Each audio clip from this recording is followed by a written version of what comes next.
Let's look at the interface. In the lower left corner, the blue bar indicates your health. Next to it is the radar. Use it to keep. Hi guys, it's Leon.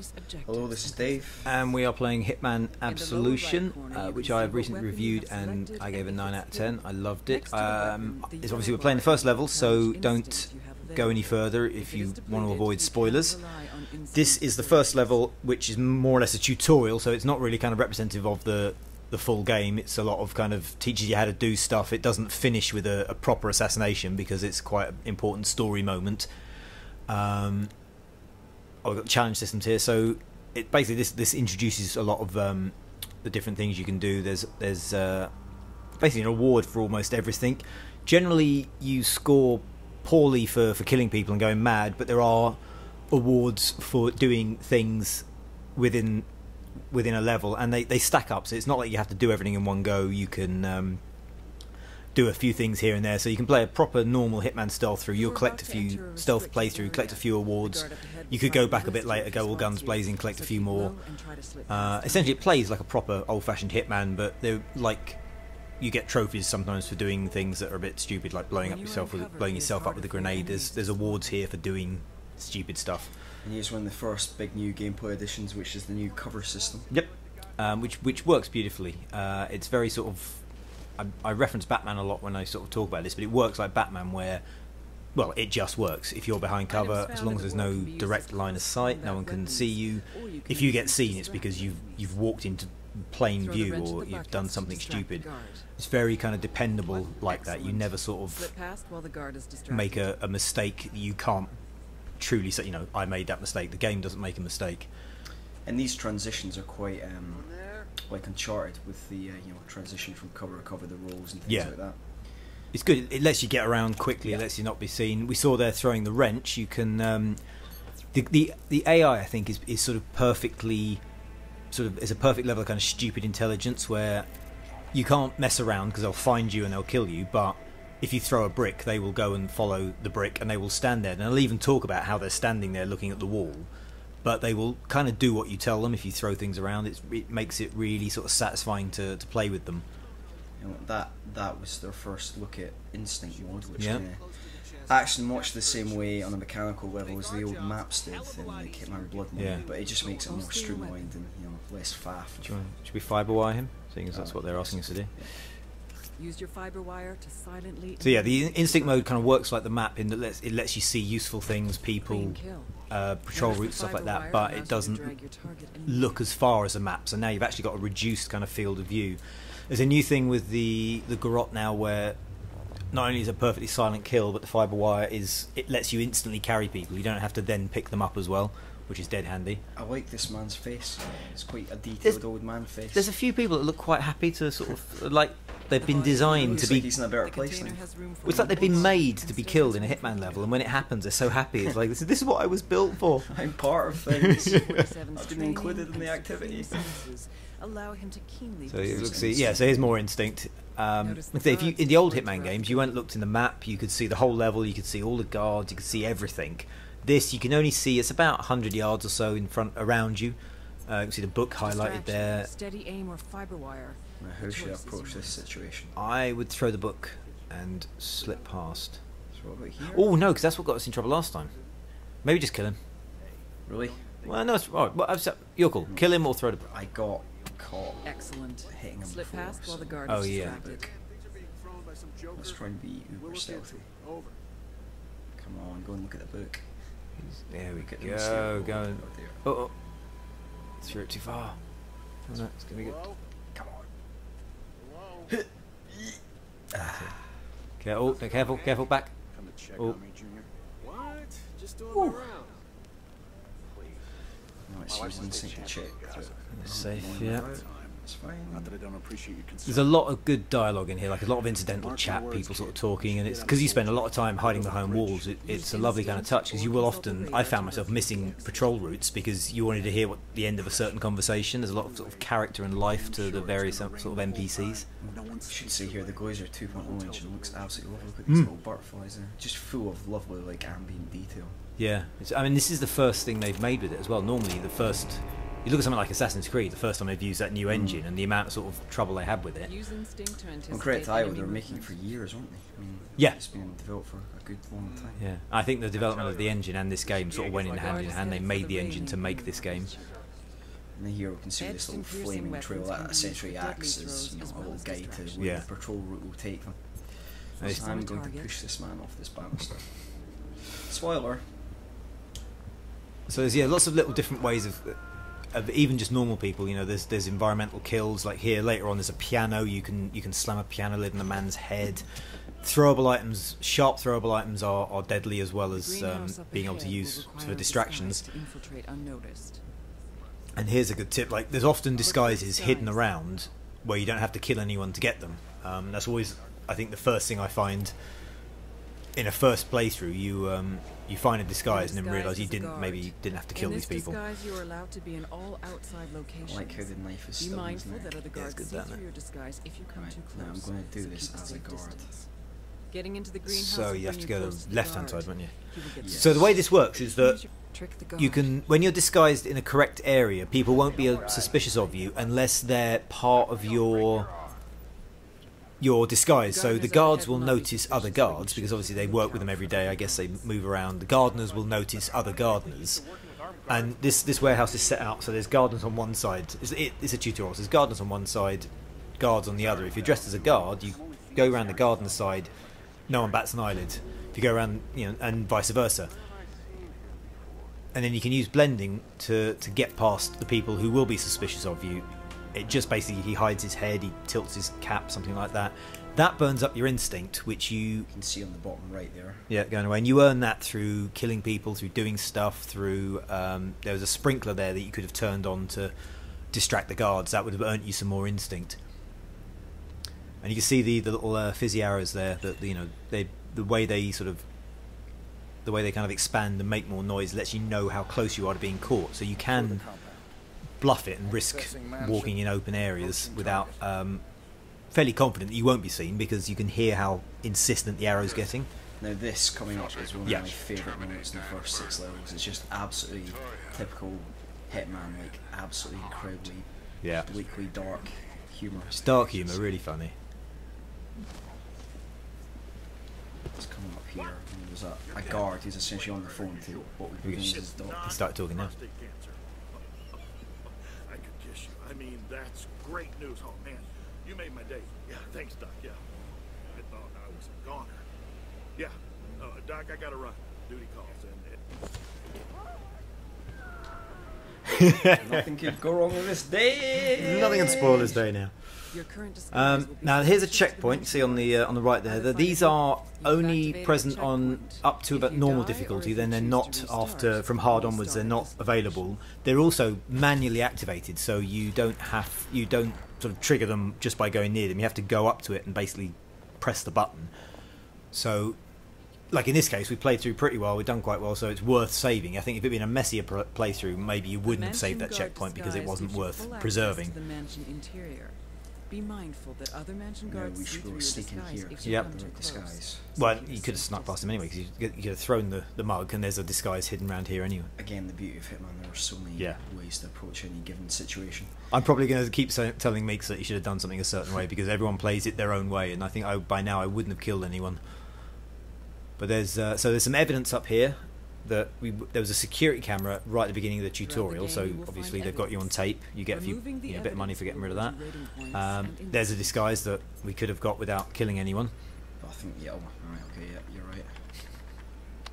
Disabling the security. But that's the good thing, is that you play through and you learn stuff, and then hang on, so go back and look at the ashtray a second. No, don't look at it. I mean, look at the smoke. I thought. I think there's like the Hitman symbols in there, in the smoke curls.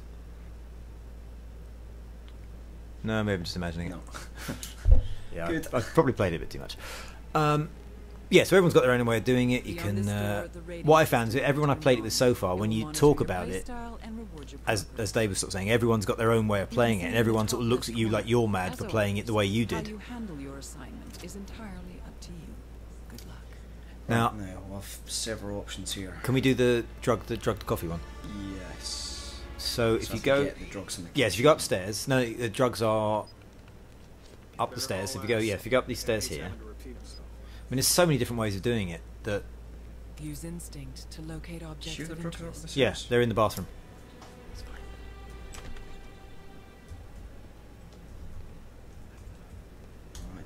Aha, yes, you're right. Yeah, there you go. There's loads, like you can hide bodies in the bath here. There's a shutter that you can open. In fact, actually, see what I was going to do is you can drug this guy's coffee, and when he goes and has a little lie down, you steal the key card you need off him. You need this guy in blue down here. You need his card. Another thing you can do is you can activate this button there that opens the shutters. He then comes up to switch it off. You can dress up as a chef. The chef has free reign throughout the whole house. There's loads and loads of different ways of doing it. You can drug the food as well, and the chef goes off and has a little sleep. But yeah, we're going to go for the coffee because that's, I think, the more interesting one. She's polite, but kind of So now we just got to wait for him to drink it. Waiting game. Oh, they like kill the chef, but I'll resist one. He goes around the other way. So where should So if you go back. Go No, back. yeah, sorry, go through that door over there, that door straight ahead. Those guys have a conversation and walk away. When he drinks a coffee, I guess they'll wander off.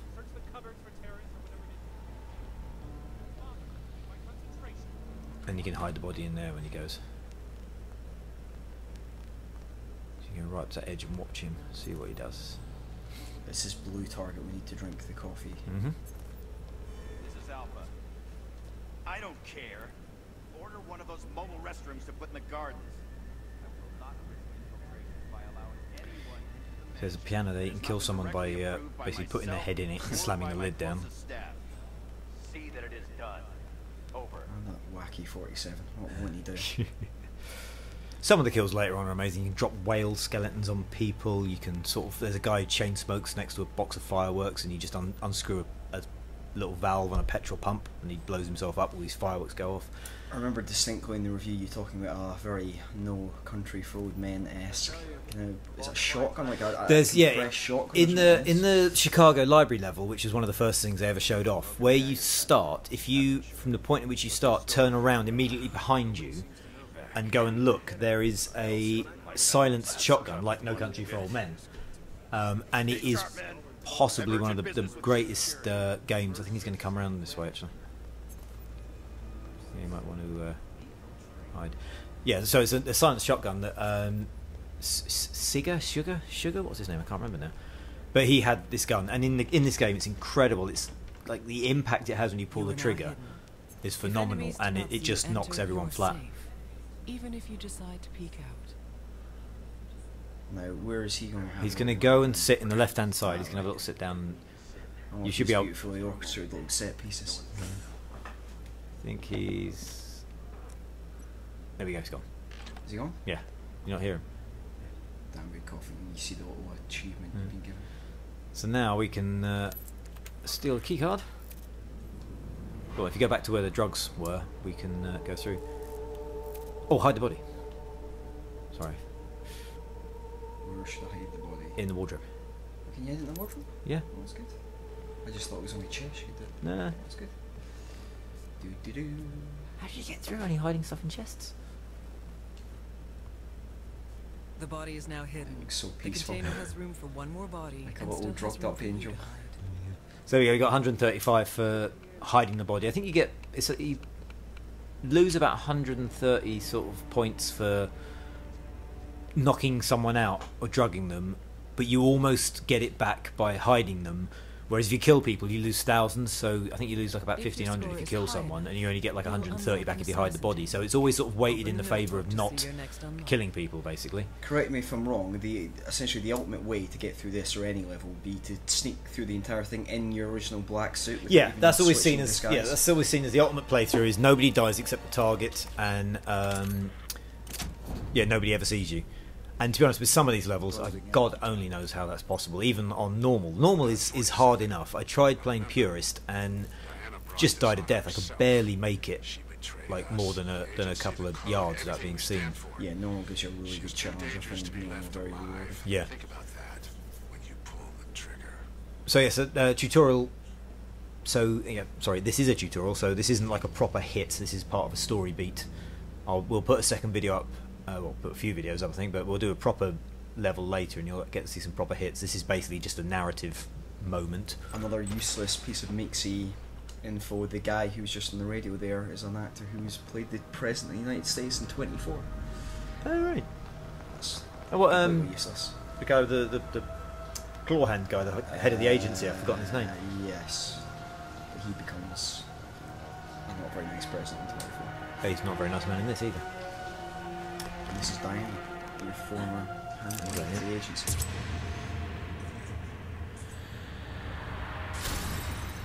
Go down. Now they've got quite an interesting relationship, because at the end of Blood Money, she originally double-crossed him. Well, she doesn't. She it looks like a double cross because she drugs him. Yeah, but then she saves him during his funeral, isn't it? Yeah, so what she actually does is she drugs him. It looks like he's died, and then when she brings him round with a drug and a lipstick by sort of kissing him on the coffin, and what's happened is all the people that are chasing him in Blood Money have gathered to the funeral to see his dead body, and then she wakes him up, and he takes them all out. So she actually helps him, and she's the nearest thing he's got to a friend. And I have spoken about how they wanted to make this a more personal story, and the way they could make it personal was to basically get rid of the nearest thing 47's ever had to family. She's the only character to appear in every single game, apart from Agent Smith. So she's she's the nearest thing to like a friend or an associate. Not become chummy with 47 anytime soon. They've done a really good job actually with the character here, because they've done, he's still quite blank, still quite a blank slate, but there's just enough personality and there's just enough motivation there to make it sort of believable and interesting without actually making him into sort of, changing his personality too much. A letter. Now go. Take. The character's very pory. You can see all the little pores in Yeah. face. That's next gen. That is, well, not next gen. Please. Current gen now, isn't it? Do not. I've only just realised as well. I always wonder what this dollar was. I thought it was important because it's a specific. It's an 1888 something dollar. It's got a name. It's a specific thing. But apparently, I've just been told that she's buying his services. It's an exchange of money. Right. So is there? I take it a lot of monetary value with that coin. No, it's literally like it's not very valuable. It's just symbolic here. Yeah, it's a symbolic. Right. Exchange of money. She's buying his services. She wants him to protect this girl called Victoria. We're going to see the first example of point shooting. Yeah, so point shooting is the Red Dead Redemption kind of thing. It works really well when you're in a situation you maybe balls it up a bit and you can kill everyone in one go. And if you just want to clear a room, it's quite satisfying. It's nice you can still sprint when you're crouched. Yeah. Turn the camera to focus on your enemy, then lock All the headshots. shot. Fatal damage. Little skull and crossbones Focus on tells the you next. it's a kill shot. Perfectly executed. So it's great in moments when maybe you're just about to raise the alarm or something. I've had it where when you're just about to get caught and you trigger it all and you drop everyone in an instant before any alarms are raised. There's a beautiful bit in one of the E3 demos, I think when I were playing it, and they killed one guy out of there's one guy surrounded by 8 different people, kills him with an axe and then shoots everyone else with point shooting before they have a chance to react. So this is Victoria. She's essentially the MacGuffin that drives the whole story. It's another character who again looks like Ellen Page. That's a running motif this year. But you said throughout the narrative it's not as Leon redemption as you might have feared initially. No, I mean he's kind of like there's an element of him sort of feeling like he owes Diana. And there is a reason why, I don't want to spoil it too much, there's a reason why there's a kind of a link between the two of them. But he never really steps past the kind of the autistic murder robot sort of personality that he's had in the previous games. which is which is nice. It's well done. Just a sort of sociopathic murderer, what you want to take on another. Yeah, yeah. What are you doing? And when I said Leon earlier, I meant Leon the Benson. The film, yes, not me. Why did the agency want No, I think they've done an excellent job of updating both the character and the game to make it work in a modern kind of context. Please, she was my only friend. She took me away from the doctors. And is most of the game set in America? Yes, yeah. Yeah, it's they were talking about the plot and stuff. The previous Hitman games more or less were, you could almost go anywhere. The story was incidental. There was just enough reason to fly between countries, but this time there's a motivation, there's a thing happening, there's a reason why stuff is going on. So it does keep it all quite tightly knitted together. So you do go from location to location for a reason. So there's no jetting off to sort of Japan for one level and then coming back. But you're obviously not limited to just Chicago, are you? Like, no, but the range of locations is incredible. Like I said, I'm not going to spoil anything, but the places you go to there's a fantastic sort of variety of stuff. You unlock stuff we can see here as you play through and unlock challenges. Is tied into the challenges, yes. Yeah, so you can go back and replay it and unlock more stuff, or you can if you just play through it in one go, you've got about 30 hours of game. I mean, it took me 2 days of solid playing, like 9 to 5, 2 days solid playing to finish it, and then a third day I was messing around doing all sorts of bits and pieces. It's a big old game. And really, does a really, really good job. We'll put some more videos up of some more levels later on. Keep an eye out for those. Leave us a few comments, and we'll catch up with you guys later. Cheers, guys.